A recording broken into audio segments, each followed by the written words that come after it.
Fidèles téléspectateurs, bonjour, bienvenue dans votre émission du désert à l'oasis.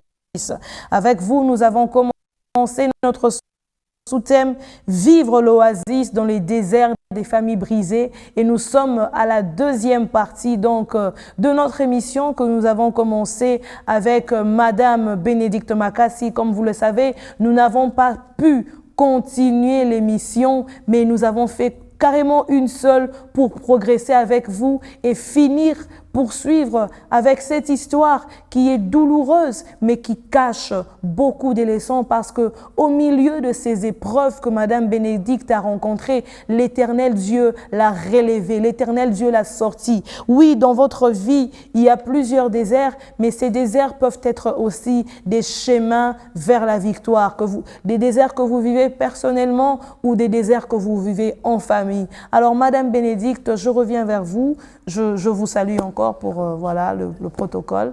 Je suis contente de poursuivre cette émission avec vous.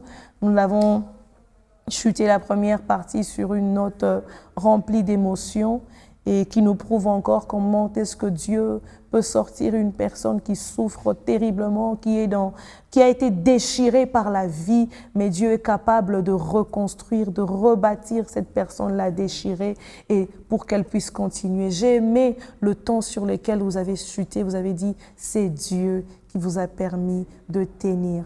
Vous avez parlé du premier désert qui était l'AVC de papa en 2015, une lourde épreuve, j'imagine. Mais aussi, il y a eu après la maladie de maman qui était une terrible maladie qui a même emmené à la mort, alors que maman était celle qui soutenait papa et qui soutenait la maison. Au milieu de tout cela, vous étiez choqués, vous étiez déchirés, vous avez fourni beaucoup d'efforts pour que maman reste en vie malgré sa maladie. Mais malgré cela, elle est partie. Et nous étions là, en ce moment-là de deuil, il était question de soutenir papa parce que papa sortait d'un AVC. Vous étiez seule donc, parce que vous étiez la seule ici à Kinshasa. Beaucoup de vos frères, comme vous avez dit, sont à l'étranger. Vous souteniez papa et vous étiez en train donc d'étouffer votre douleur, supportant les douleurs, les pleurs de papa, l'encourageant. Et j'ai aimé ce que vous avez dit, vous avez été l'oasis de votre père. Juste pour rappeler à nos téléspectateurs, il peut arriver qu'un de vos proches traverse une épreuve terrible, une épreuve qui le déchire, une épreuve qui, comme je le dis, le met par terre. Mais si tu es à côté, il est possible que tu sois son oasis pour l'aider à s'en sortir. Mais je me tourne vers Madame Bénédicte. Comment est-ce que vous vous en êtes sortie? Parce que vous avez perdu votre mère. Vous avez perdu celle qui était votre meilleure amie. Moi, je sais que quand nous sommes jeunes mariés, nous partageons presque beaucoup de choses avec notre mère. Nous découvrons la maternité, nous découvrons la vie de couple et nos mères nous accompagnent, elles nous aident. Mais c'est justement ce début de votre vie de foyer que votre mère vous quitte. C'était dur. Comment vous avez traversé cela alors que vous étouffiez vos douleurs? Donc, comme je disais, c'était vraiment difficile. On est jeunes mariés, j'avais une petite fille à l'époque, donc vous imaginez le besoin de l'appui de maman. Et j'en avais, aujourd'hui je fais rire mon mari, genre, même si j'ai pas, si j'ai quelque chose, une activité, je sais pas là où laisser l'enfant, c'est compliqué. Ça me rappelle automatiquement, mais Dieu pourvoit toujours. Dieu pourvoit toujours. Je pense qu'en ce moment-là, Dieu me préparait aussi au troisième désert dont nous allons parler, mais je ne me rendais pas compte en fait. Parce que souvent, quand on est dans la douleur, on a du mal à croire que Dieu est là. Parce que c'est ce qui m'est vraiment arrivé.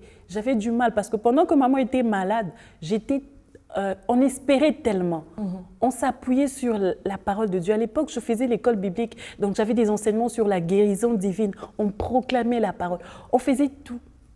Et quand elle part, c'était un grand choc, parce que même ma vie personnelle avec le Seigneur a bougé, parce que tu te dis, mais c'est où que j'ai failli? Qu'est-ce que j'ai pas compris? J'ai raté quoi? J'ai proclamé la parole. Et c'est ta servante aussi, je sais que maman était servante est partie.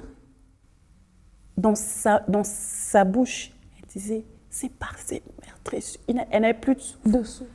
C'est par tes meurtrissures que je... Quand tu passes par là, c'est très difficile. Donc, je ne sais pas comment. Dieu m'a juste gardé de ne pas perdre ma foi. Je pense que c'est ça. Mais est-ce qu'il y a quand même eu un accompagnement auprès de vous pour vous permettre de sortir? Parce que moi, je me dis, vous avez des enfants que vous élevez.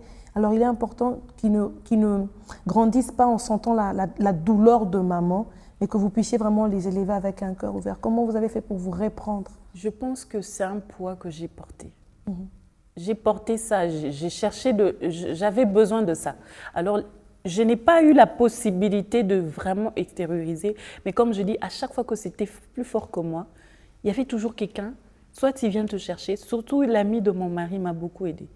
Avec le sport, la marche, ça m'aidait à extérioriser et à survivre, à continuer à gérer ma maison, à continuer à prendre soin de mes enfants, à continuer à prendre soin de papa. Oui. Et ça, je ne veux peut-être pas en parler parce que j'ai fait un documentaire là-dessus sur, après que je rentre à la maison, je tombe enceinte, c'était encore une autre histoire, une autre difficulté. Et vivre ça sans ta mère, c'est encore très compliqué.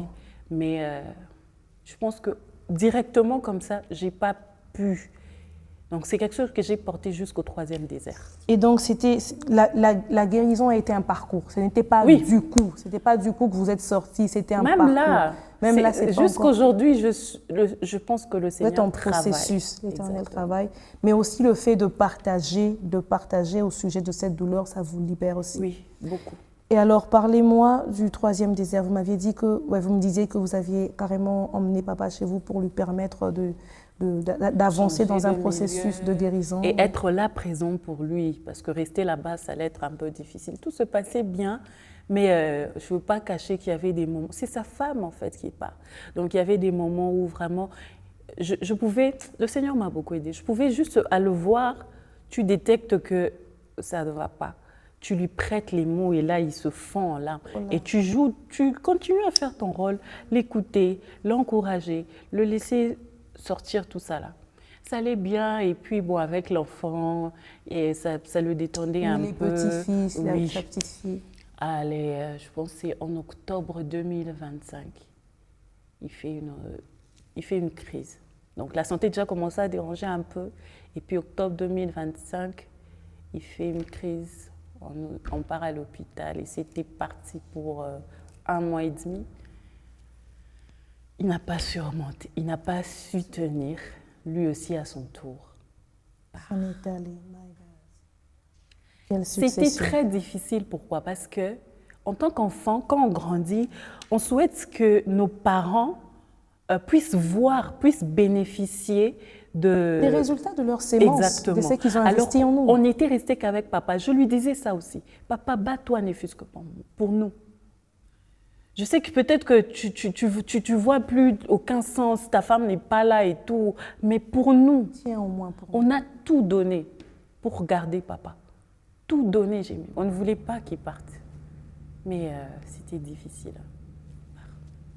Il part. Donc, malgré tout ça, donc, en ce moment-là, je me dis que tout ce sur quoi tu t'appuies, tout ce sur quoi vous vous appuyez, tombe, au fait.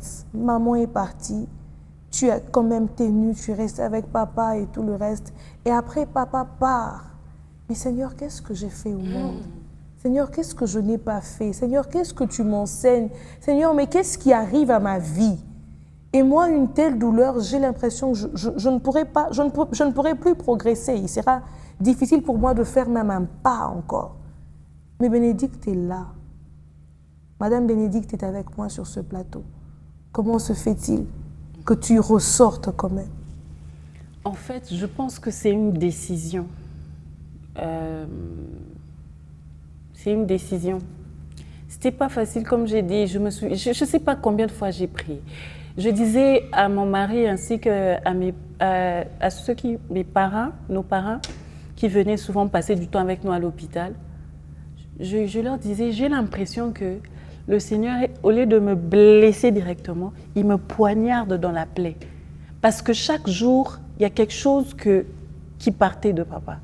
Donc, ça peut être la main qui donne plus. Et c'est même, j'en profite pour dire... la voix aussi. Pour dire... oui, exactement.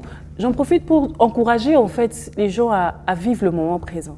J'étais tellement en train de regarder ceux qui n'allaient pas, en train de courir derrière le médecin. Mais sa voix, on ne l'entend plus. Or, chaque jour, ça se dégradait, jusqu'à arriver à un moment où il était en coma. Donc, même la petite voix que je pouvais entendre hier et en bénéficier, au lieu d'en bénéficier, j'étais en train de voir, mais pourquoi ça ne marche pas qu'on arrange? Le lendemain, il n'y en avait plus même cette voix-là. Le lendemain, il ne pouvait même plus me regarder. Peut-être qu'il m'entendait, mais je ne pouvais pas recevoir ça. Donc, il faut vivre le moment présent. Ce que Dieu nous donne en ce moment-là, profite au maximum. Donc, voilà. Profite au maximum des moments que Dieu te donne avec les personnes qui te sont chères. Tu ne sais pas à quel moment ces temps-là vont s'arrêter.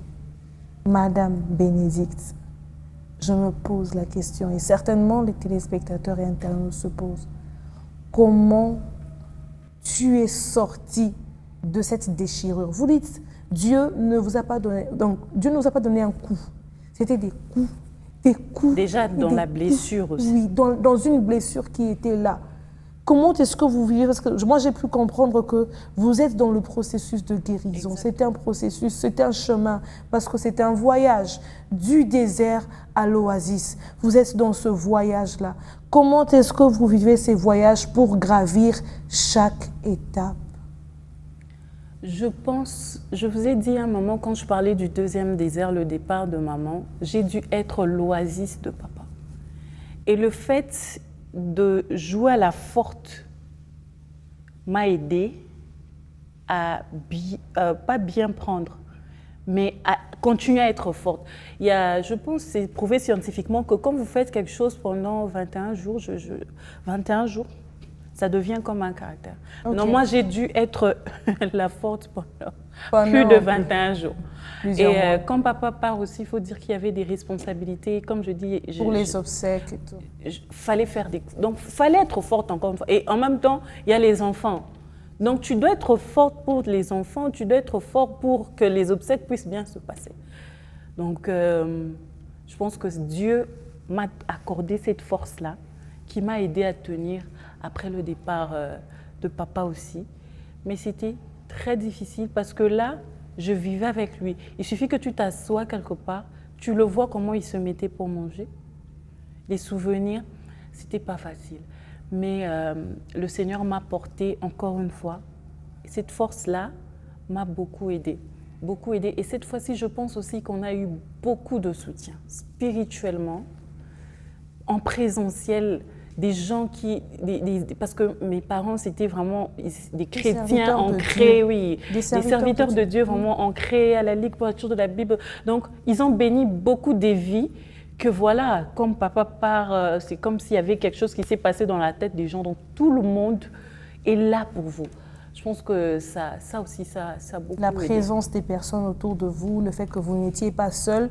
C'est vrai que vous traversiez l'épreuve, mais les personnes étaient là, vous parlez, vous partagez les moments, vous vous exprimiez. Mais aussi, vous saviez dire ce que vous ressentez au moins, vous vous ouvriez. Moi, je me rappelle que ça n'était pas facile pour vous, mais à un moment donné, quand le temps vous était donné, vous vous exprimiez. Voilà ce que je ressens, maman n'est plus là, je suis seule. Vous me disiez, j'ai personne pour mes enfants. Mais aujourd'hui, vous êtes là, vous tenez. Alors, je me demande quelle leçon vous pouvez partager à ceux qui traversent un désert profond, à ceux qui se sentent déchirés par la vie, à ceux qui se sentent par terre et écrasés. J'ai appris beaucoup de choses. Beaucoup de choses, mais je vais peut-être dire 2, 3. D'abord, pour ceux qui aimeraient être comme le soutien, pour ceux qui passent dans les moments difficiles, je leur demanderai d'être juste là. Parfois, on n'a pas besoin de beaucoup de paroles. Quand quelqu'un est dans des moments difficiles, il n'a pas besoin de beaucoup de paroles. Moi, j'ai appris ça parce que je suis passée par là. Quand tu ne passes pas par là, c'est difficile. Moi aussi, quand je partais consoler les autres, je les disais « Ah, tu es enfant de Dieu, hein? Non, pleure pas comme ça. » Mais quand ça m'est arrivé, j'ai changé ma manière de voir. Parce qu'en ce moment-là, ce n'est pas forcément ce dont j'ai besoin. Mon âme souffre. J'ai juste peut-être besoin que tu sois là, sans rien dire. Juste la présence des gens suffit. Arrêtons avec tu es enfant de Dieu, tu ne peux pas pleurer comme ça. Quelqu'un même s'est permis de me dire Jésus l'aimait plus que toi. Waouh! En ce moment-là, Tu penses que j'ai oublié ça ou je ne sais pas ça, mais je souffre. Donc je pense qu'il faut revoir cette façon de soutenir les autres. Soyez là, c'est le plus important. Et vivre à fond le moment présent, les moments qui nous est accordés, profiter au maximum. Et du départ de papa aussi, j'aimerais encourager les gens à aimer et être là, aider aujourd'hui. N'attendez pas demain. Merci à vous, Madame Bénédicte. Merci pour votre sincérité, merci pour votre vulnérabilité qui nous fait comprendre que la guérison dans ce genre de blessure est un processus.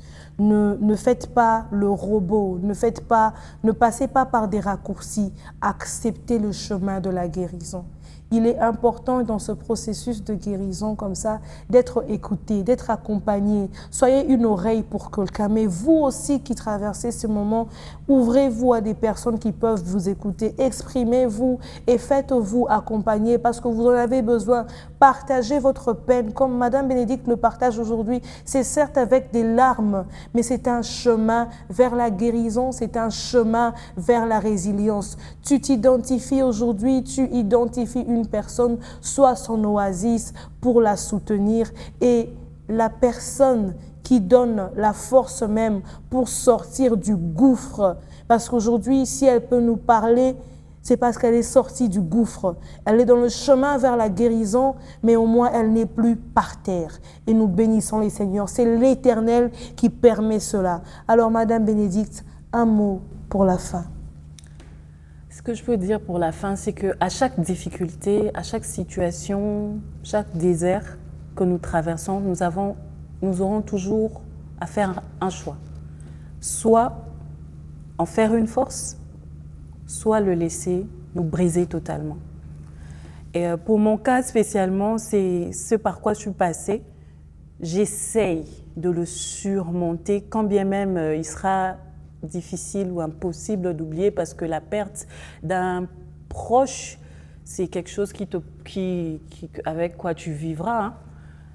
Mais j'ai choisi et je choisis chaque jour quand même la force. La force pour honorer la mémoire de ces deux merveilleuses personnes qui m'ont tout donné, qui m'ont tout appris, tout ce que je fais aujourd'hui. Donc, je choisis d'être fort pour honorer leur mémoire. Mais aussi, au-delà de ça, je sais que mon Père Céleste a des projets de paix. Il connaît ces projets qu'il a formés pour moi. C'est dur, oui, mais ses plans sont parfaits. Je choisis de continuer à lui faire confiance. Amen. Amen. Que le nom du Seigneur soit béni. C'est sur cette note que nous allons bien sûr chuter, continuer à faire confiance à l'Éternel. Et je vais demander à Madame Bénédicte de prier pour ceux qui nous suivent, ceux qui traversent ces épreuves qui sont aussi dures et qu'on peut qualifier de fatalité, pour qu'ils puissent s'en sortir, engager le chemin de la guérison et atteindre même la résilience. Prions. Seigneur, merci. Merci pour cette occasion. Merci parce qu'en ce moment, il y a quelqu'un qui s'identifie à ce que nous venons de changer. Seigneur, s'il te plaît, que ton esprit inspire chacun, selon sa situation, selon sa difficulté, quel pas faire pour avancer. S'il te plaît, console, fortifie, envoie des gens pour porter ton peuple, pour porter ta fille, pour porter ton fils. Et au-delà de ça, que ta paix garde chacun. Au nom de Jésus, nous avons prié. Amen. Amen, amen. Que le nom du Seigneur soit béni. Restez branchés sur votre chaîne Bubon TV. Suivez-nous également sur notre chaîne YouTube African Enterprise DRC. Veuillez nous écrire s'il y a des questions, si besoin il y a, au travers du numéro qui s'affiche au bas de l'écran. Et que notre Dieu, le Dieu de la Bible, vous bénisse.